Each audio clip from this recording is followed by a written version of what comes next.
Good day everyone, we are the Group 5 and we will be reporting Chapter 3 Organizing and Structure.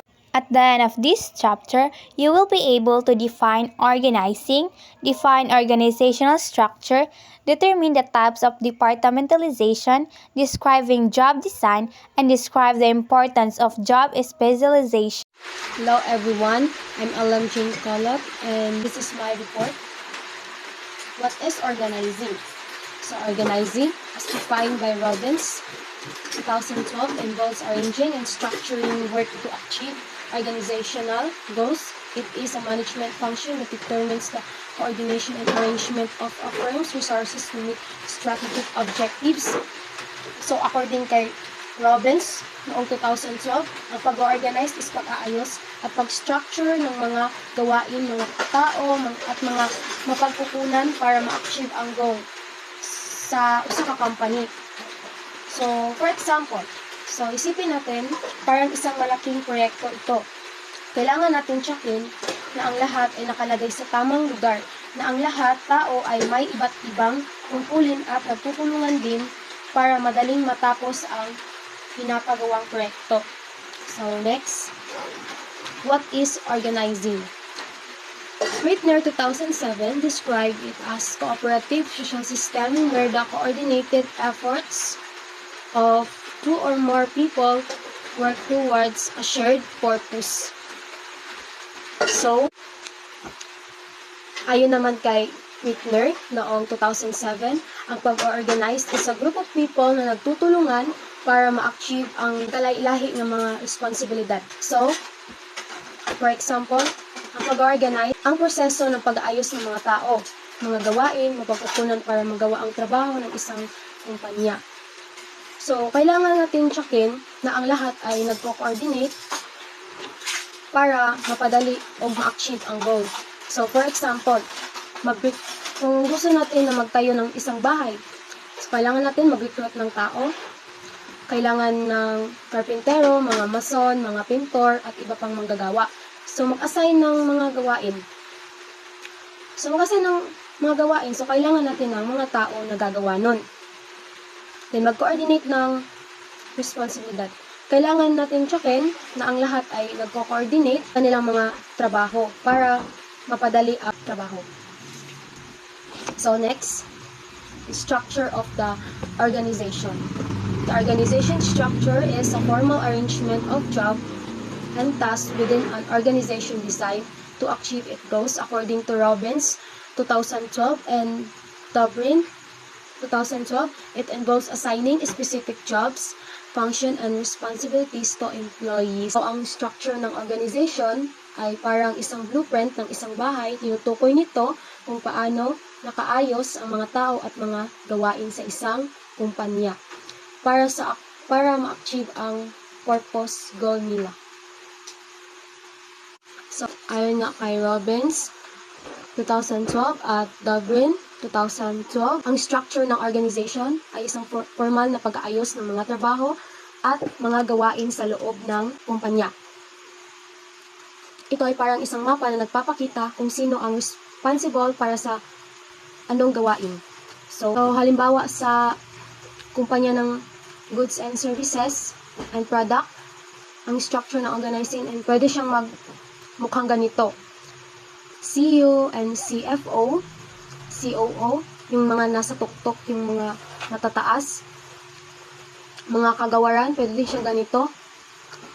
Para sa marketing, production, nanalapi at human resources. Then, mahalaga din ito kasi tumutukoy nito ang daloy ng impormasyon. So, dito natin malalaman kung sino ang dapat kausapin para sa isang particular na tanong. So, tinutukoy din ito ang mga responsibilidad ng bawat tao. Nalalaman natin kung sino ang responsible sa anong gawain. Tinutukoy din ito ang mga ugnayan sa pagitan ng mga tao. Malalaman natin kung sino ang dapat mo makipag-ugnayan para sa isang particular na proyekto. So, sa madaling salita, ang structure ng organization ay isang mahalagang bahagi ng isang kumpanya na tumutukoy nito kung paano nakaayos sa mga tao, mga bagay, ay mga gawain para makamit ang mga layunin ng kumpanya. So next, often grouped by departments, a method known as departmentalization. This is arrangement help streamline the process of achieving the organization's established objectives. So dito naman, ang structure of organization ay parang malaking puzzle na binubuo ng iba't ibang piraso. So sa bawat piraso ay kumakatawan sa isang departamento o group of people na may mga espesyal na kasanayan at responsibilidad. So, halimbawa ng marketing. So, si marketing, nag-iisip ng mga paraan upang ibenta ang produkto. Then, si production naman ay gumagawa ng produkto. So, sa pananalapi, namamahala ng pera ng kumpanya. Then, si HR, Human Resources, namamahala sa mga empleyado. Yun lang. So, next. Here's an example. So, si Marketing Development, ang departamento na responsible sa pag-promote ng mga products o services ng company.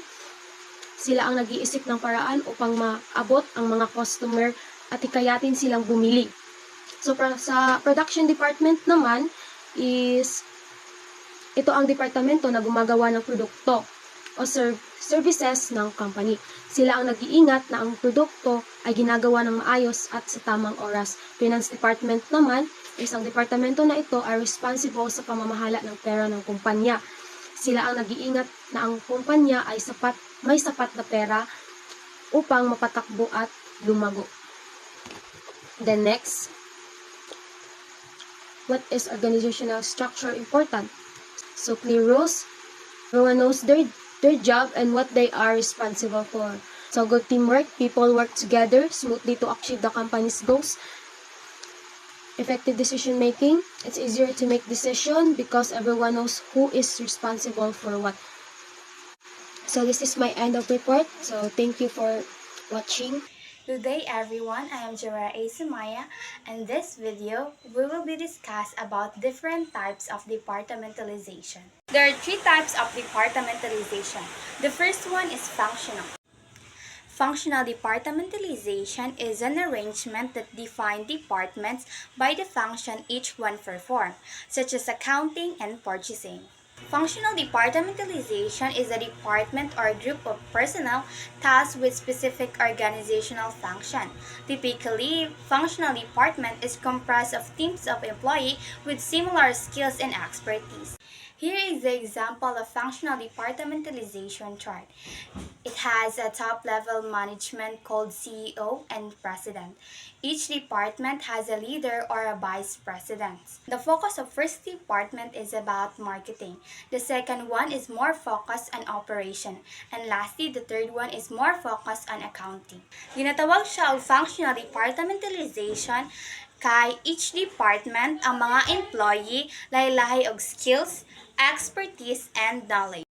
So for example, na kay business, then sa akong business is na tulo ka department. Ang isa is more focused on sales and marketing, ang isa is more focused on accounting, ang isa is more focused on operation. So ang mga employees sa sales and marketing department is dapat dira lang sila mag-focus, dili na sila mulapas. For example nga, manghilabot sila sa trabahoon sa accounting department. So dili siya pwede. Kaya ang employees sa sales and marketing management o ang employees sa accounting is dahil sila og knowledge, dahil sila expertise, dahil sila skills. In conclusion, functional departmentalization is a department comprised of teams of employees with similar skills and expertise. The second type of departmentalization is geographic. Geographic departmentalization is an arrangement of departments according to their geographic area or territory served. It divides works well for international businesses. Geographic departmentalization is spread over a wide area. Even each part or areas have different requirements and interests. So here is the example of geographical departmentalization. So it's headed by the country sales manager, and each department has sales supervisor based on their location or area. For example, Nagtukod ko og milk tea business and ang iyang original branch is located sa Davao and naay siya mga branches sa Bohol, sa Cebu, sa Manila, o sa Makati. Para ma-supervise gyapon ako ang business, need na ako mag-hire og sales supervisor para siya ang mo-manage dito ang mga branches. So in conclusion, geographic departmentalization is an arrangement of department by their geographic area or location. The third and the last one type of departmentalization is product and services. Product and services departmentalization is an arrangement of the department according to the product and services that they provide. So here is the example of product and services departmentalizations. Chairman and CEO of ABC Incorporated is the head, and each department is offered different product and services. So the first department is offer real estate development. The second one is offer telecommunication. And the last one, they offer food and beverage. Example for the product and services departmentalization is the Toyota Motor Corporation. So, ang Toyota Motor Corporation is nag-offer of different types of vehicles. For passenger car, lahi ang department ang naka-assign. For trucks, lahi pod. And for commercial vehicles is lahi pod ang naka-assign nga department. So, each department is naay lahi nga different sa cars and vehicles na nga ilang gina-offer. So, isa na sila og corporation which is ang Toyota Motor Corporation pero lahi-lahi lang sila og department. Each department na lahi-lahi nga product. Para mas masabtan pa ang product and services departmentalization, the Samsung Electronics. So, the Samsung Electronics is naghatag sila og different appliances. Naa sila department for mobile services. Ipod ang ilang department sa consumer electronics. And lahi pud ang ilang department for home appliances. Ang product departmentalization is lahi-lahi ang gina-offer nila nga product each department but isa sila sa company. Okay? So, recap ta sa types of departmentalization. The first one is functional departmentalization. The second one is geographic departmentalization. And the last one is product and services departmentalization. Departmentalization is also known as organizational chart. Organizational design is a process that involves decision about the 6 following elements: work specialization, departmentalization, chain of command, span of control, centralization and decentralization, and formulation. Why organization design is important? It is important because good organizational structure and design helps to improve communication, increase productivity, and inspire innovation. It creates an environment where people can work effectively. That's all. Thank you. Job design is a process of laying out the job responsibilities and duties. It also includes the description of how these are performed. So, ang disenyo sa trabaho kay isa ka proseso sa pagpahimutang sa mga responsibilidad ug katungdanan sa trabaho. Naglaki po sa kini sa paghulagway kung giunsa kini gihimo. Job specification refers to the list of knowledge, skills, abilities, and other characteristics that an individual must have to perform a particular job.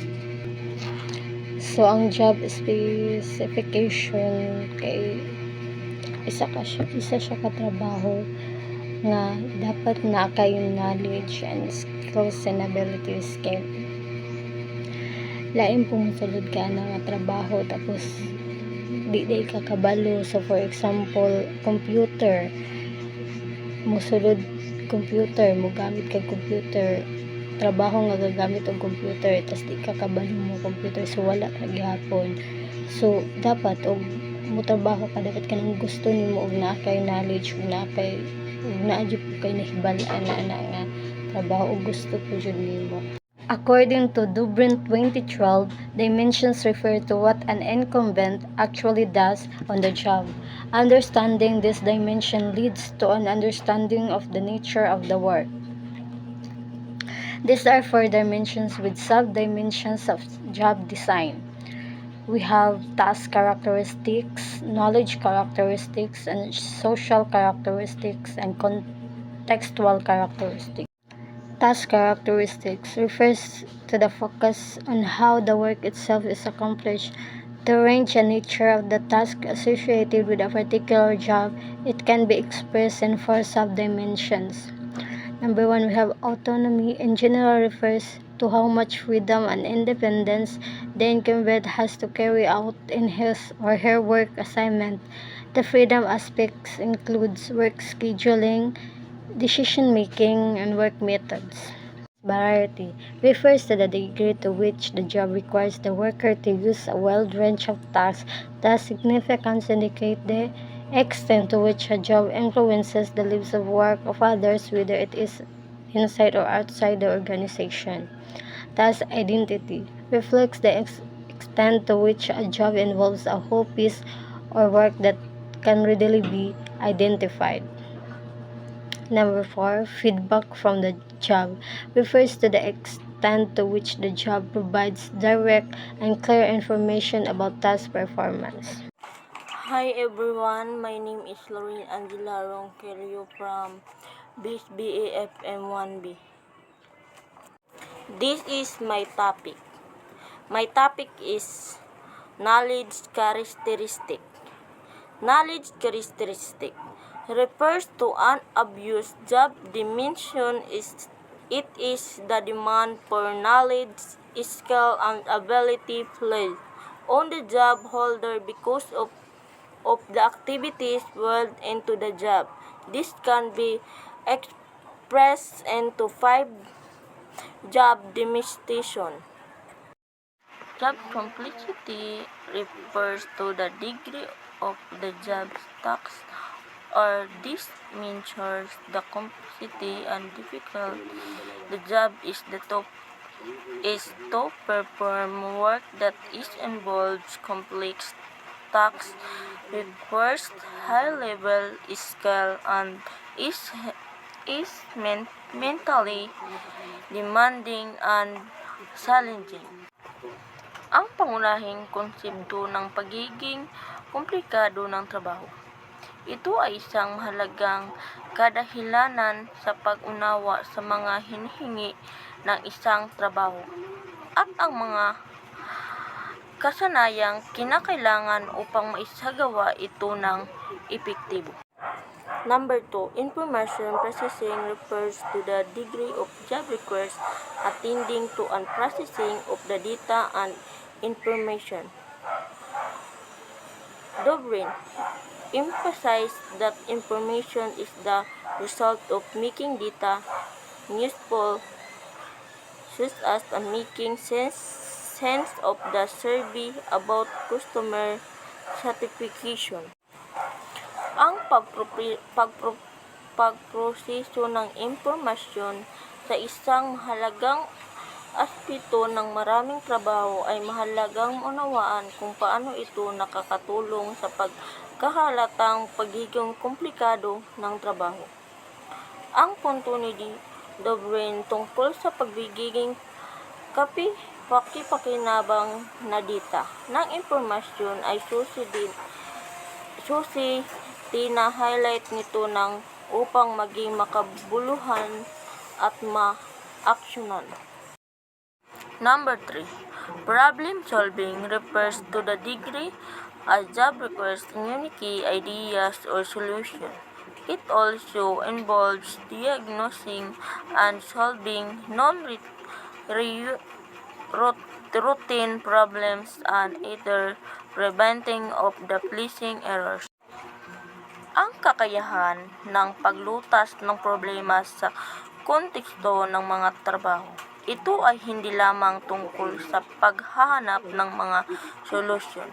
Ito ay tungkol sa likas na katangian ng mga solusyong iyon at ang proseso ng paghanap ng mga ito. Number 4, skill variety refers to the extent to job requires the increment to use a variety of the skill to perform the works.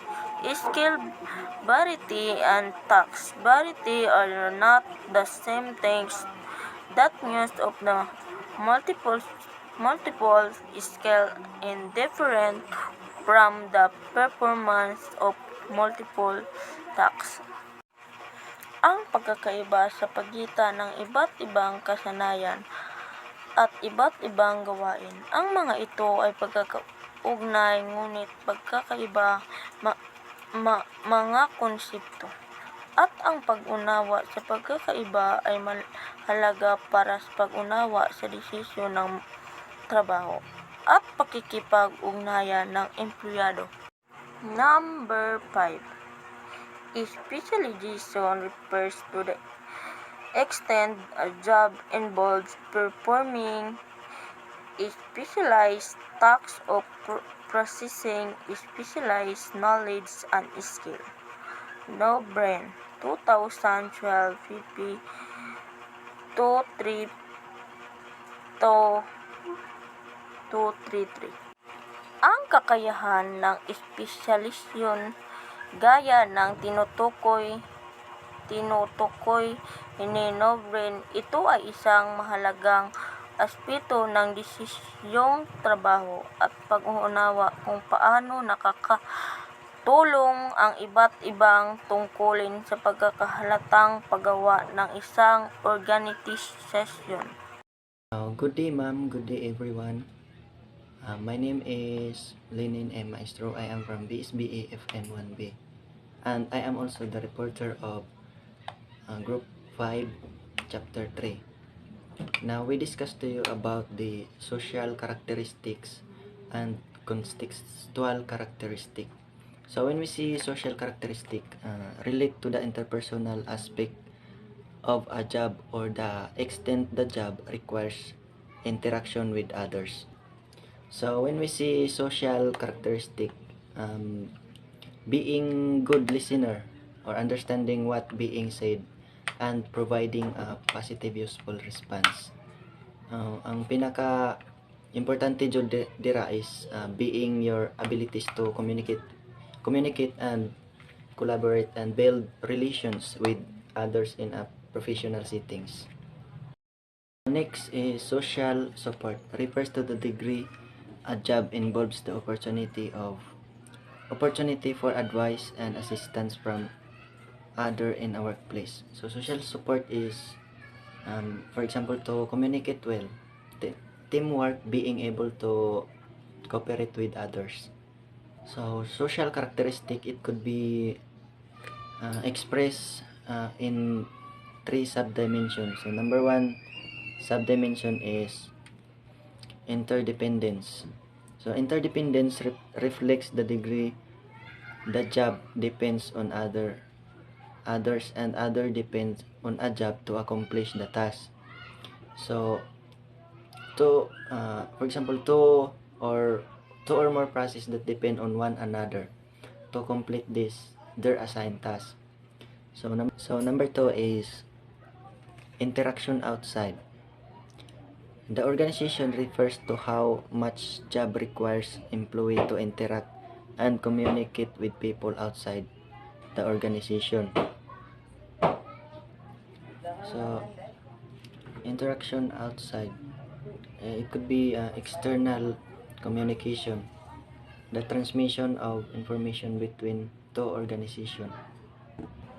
So next, number 3 is feedback from others. So feedback from others refers to the extent other workers in organization provide information about performance. So according to Debrin 2012 P233. So feedback from others in an organization, receiving information from co-workers about one's performance and work progress. So that will be the 3 subdimension of social characteristic. So which is interdependence, interaction outside, and feedback from others. So next we proceed to the contextual characteristic. So contextual characteristic refers to the setting or environment of the job, such as working in extreme temperature. So, for example, employees who work in traditional office environments have a lower risk of indoor heat exposure. And although there is no standard related to indoor office temperature. So, makakos po na siya og dehydration and over fatigue. So, contextual characteristic, it could be expressed in 4 subdimension. So, number 1 subdimension is ergonomics. Number 2, physical demands. And pangatlo is work conditions. And lastly is equipment. So, number 1, ergonomics indicates the degree to which a job allows to correct posture or movement. Kana bitaw sila ang nagatanaw kung kaya sila ang nagatama kung tama ba na siya nga pagka plaster, like for example sa poste nga dili sila matumba or mahiwi. Ergonomics is designing a job to fit the worker. So sa iyang trabaho, so kana nga trabaho niya is safe para dili bitaw matumba. So number 2 is physical demands. So physical demands refers to the level physical activity or effort required the job, particularly with respect to the physical strength, particularly endurance, effort, and activity. So kinahanglan jud nato ng physical demands because physical demands is amount of physical efforts and activity needed for a job, such as lifting, like for example kanang mga alsatag mga bugat, lifting heavy object, like for example kanang atong mga construction worker. So mao na sila ang may have a high physical demands, receiving, lifting, and carrying and operating heavy equipment regularly. So number 3 is work condition. Work condition relate directly to the environment the work is performed. It includes the presence of health hazard, noise, temperature, and cleanliness of the workplace. So environment factors like health risk, noise levels, temperature, and cleanliness affecting the workplace atmosphere. So number 4 is equipment, used for the variety and complexity the technology and equipment incorporate into the job. So according na kay The Brain 2012 P233 and 234. So like for example, sa number 4 is example an automotive machines. An automotive machines ROS necessitates extensive equipment use, such as wrenches, diagnostic tools, lathe, and computerized system for vehicle repairs and maintenance. So that could be the include of our topic, which is the contextual characteristic and social characteristic. Thank you and bye bye. Good evening everyone, my name is Loy Odoydoy from BSB FM1B, also a reporter of Group 5 PMO. Job specialized and job design. There are various advantages and disadvantages of job specialization. Advantage: when employees perform the same task repeatedly, they become highly knowledge and highly skilled. Kung gibalik-balik sa empleyado ang parehas nga bulhaton, nahimo silang taas nga kahibalo og hanas kaayo. Number 2, Many employees derive status and self-esteem from being expert sometimes. Daghang mga empleyado ang nakakuha sa kahimtang og pagtumod sa kaugalingon gikan sa pagkahana sa usa ka buluhaton. Number 3, specialized job at lower occupation levels require less training time and less learning ability. Espesyalista nga trabaho sa ubos nga level sa trabaho nanginahanglang gamay nga oras sa pagbansay o gamay nga pagkat-on. Disadvantage. Number 1, coordinating the workforce can be difficult when several employees do small parts of one job. Ang pag-coordinate sa workforce mahimong lisod kung daghang mga empleyado ang naghimo sa gamay nga mga bahin sa usa ka trabaho. Number 2, somebody must take a responsibility for pulling together the small pieces of the total task. Kinahanglan nga adunay usa ka tawo nga moako sa responsibilidad sa paghiusa sa gamay nga mga piraso sa kinatibuk ang buluhaton. Number 3, they become bored by performing a narrow range of tasks.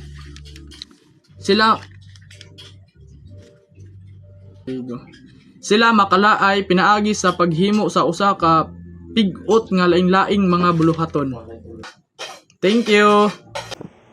So, good day everyone. I'm Clermfit Albusio and I am the last reporter of Group 5.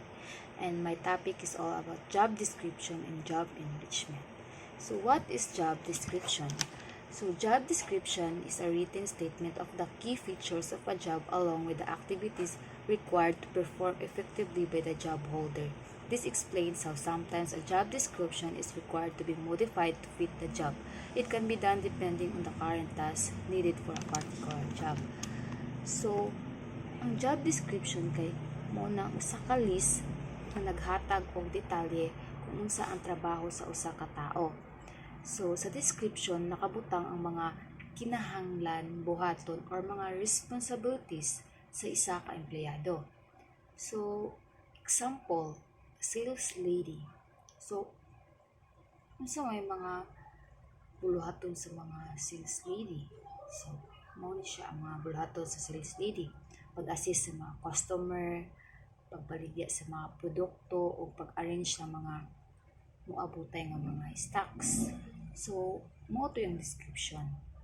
So, mo to ang pasabot sa job description. So, usa ka list sa mga responsibilities or buhatonon sa mga empleyado. So, next is job enrichment. So, job enrichment is an approach in including more challenges and responsibilities and jobs to make them more appealing to employees. So, job enrichment kay muna siyang usa ka pamaagi sa pag-improve silang skills sa trabaho. Pinaagi sa paghatag og mas challenging nga mga trabaho o tagaan pa sila more responsibilities o pag-empower sa mga empleyado. According to Dubrin, the following are characteristic of job enrichment. So, number 1, direct feedback. Direct feedback. Employees should receive immediate evaluation of their work. This feedback can build into job or provided by the supervisor. So, it means, dapat makadawat dayon ang empleyado og feedback gikan ni supervisor kung unsa ang iyang observation sa lihok o performance sa empleyado. Aron may bawaan sa empleyado kung unsa dapat ang iyang bag-ukon o dili angay buhaton during sa trabaho. So, kana nga feedback ni supervisor is maghatag og guide sa ilang trabaho para maiwasan ang pagkakamali ug aron mas ma-improve pa ang ilahang skills based sa feedback nga gihatag ni supervisor. So, mo to na feedback. Number 2 is client relationship. So, client relationship A job is automatically enriched when an employee has a client or customer to serve. The client can come from within the organization or outside it. Serving a client is more satisfying to most people than performing work solely for a manager. So, in summary, client relationship is ang relasyon sa isa ka kliyente o customer.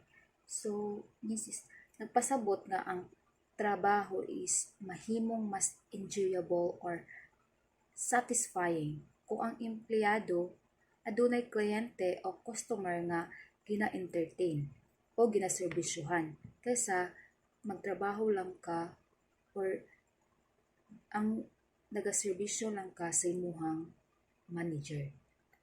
So, number 3, new learning. An enriched job allows its holder to acquire new knowledge. The learning can stem from a job experiences or from training programs associated with the job. So, mauna ang mga gapo nga butang nga dapat nimo mahibalaan para magamit nimo sa imong trabaho or in the future. So, if you attend training, you learn new skills that you can use at work. Learning from your job experiences or training program is important because it enhances your abilities and skills. Number 4, control over method. When a worker has some control over which method to choose to accomplish a task, his or her task motivation generally increases. So, ang control over method nagpasabot nga ang empleyado gi-allow nga magdesisyon sa unsang paagi o pamaagi ang iyang gamiton para mahuman ang isa ka task o trabaho.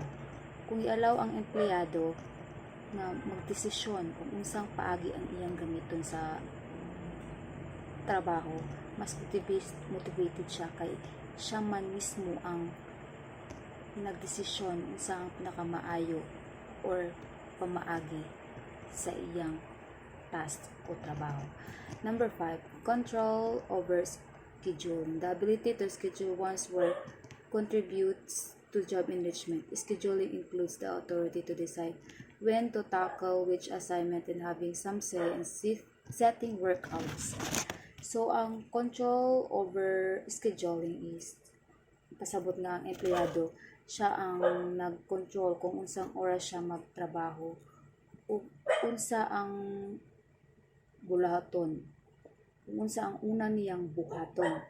So, kung makapili ka unsang oras mas maayo ka magtrabaho, kung buntag ba o hapon, kay imo mismong desisyon kung unsa ang una o sunod buhaton.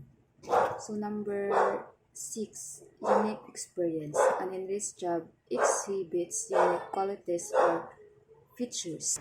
So, nagpasabot nga ang imong kasinatian or experience lahi ug special kung i-compare sa uban, which is na kay kasinatian or experience nga wala sa uban ug dili kayang buhaton sa uban. Next. Number 7, control over resources. Another contribution to enrichment comes from having some control over resources such as money, material, or people. So, nagpasabot nga ang empleyado i-allow nga mag-control unsa ang paggamit ang mga butang sa trabaho sama sa kwarta, materials, ug ang mga tauhan. So, example, ikaw usa ka engineer, i-allow ka nga mag-desisyon kung pila ang budget sa proyekto, unsang materials ang gamiton o pila ka tawo ang kinahanglan para mahuman og dali ang trabaho.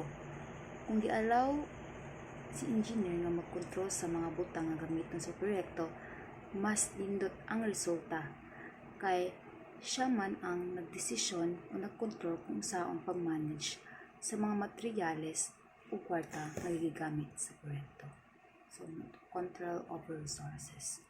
So, number 8, direct communication authority. An enriched job provides workers the opportunity to communicate directly with people who use their output. So, ang pasabot is allow ang empleyado nga makistorya diretso sa mga customer. nga mugamit silahang proyekto o produkto. Example, ikaw usa ka engineer gihapon. Gialaw ka nga makiistorya diretso sa customer nga magamit sa imong produkto. Pwede nimo sila pangutan-on kung unsa ilang ganahan o kinahanglanon nila para mas maayo ang resulta sa trabaho.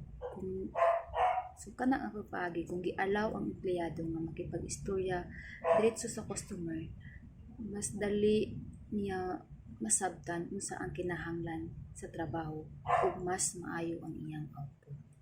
So number 10 and 9, personal accountability. In an enriched job, workers take responsibility for their results.